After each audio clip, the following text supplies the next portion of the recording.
Yes, ready, start.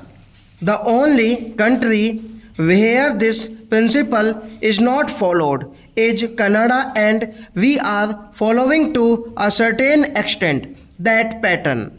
In Canada, 120 members are nominated by the Governor General, and 4 provinces have 24 members each, and other provinces have got varying number of members with a minimum of 4.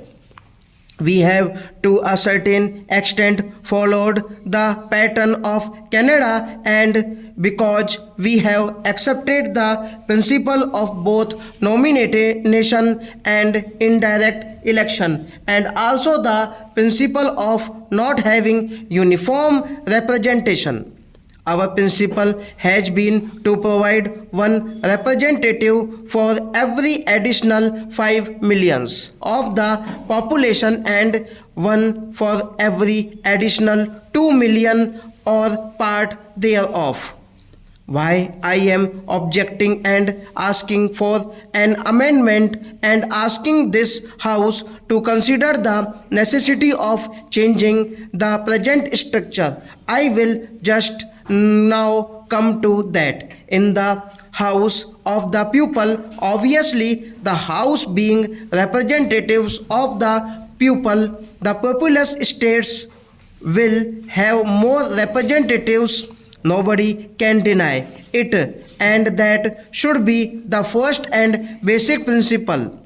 But unless there is another chamber where the smaller states may feel that they are not overwhelmed by the populous states, I think to a certain extent a situation may arise some day when the smaller states may feel that their problems are not being discussed in the proper perspective as it should be discussed. Obviously, at this moment, I will concede that not only the quantity but quality also counts, but in a democracy, the number also counts very much. Nobody can deny, and in fact, this is one of the reasons probably which promoted all other federal democratic countries like the United States, Russia, and Switzerland to have uniformity of the number representing their states.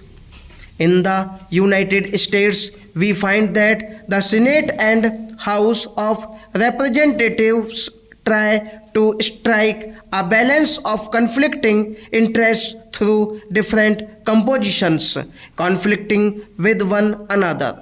For example, in the United States, we find that they have got 8 farming states, and these states have 74 representatives in the House of Representatives, whereas there are industrial states, and the number of their representatives in the House of Representatives of 174. In the House of Representatives, the disparity is there.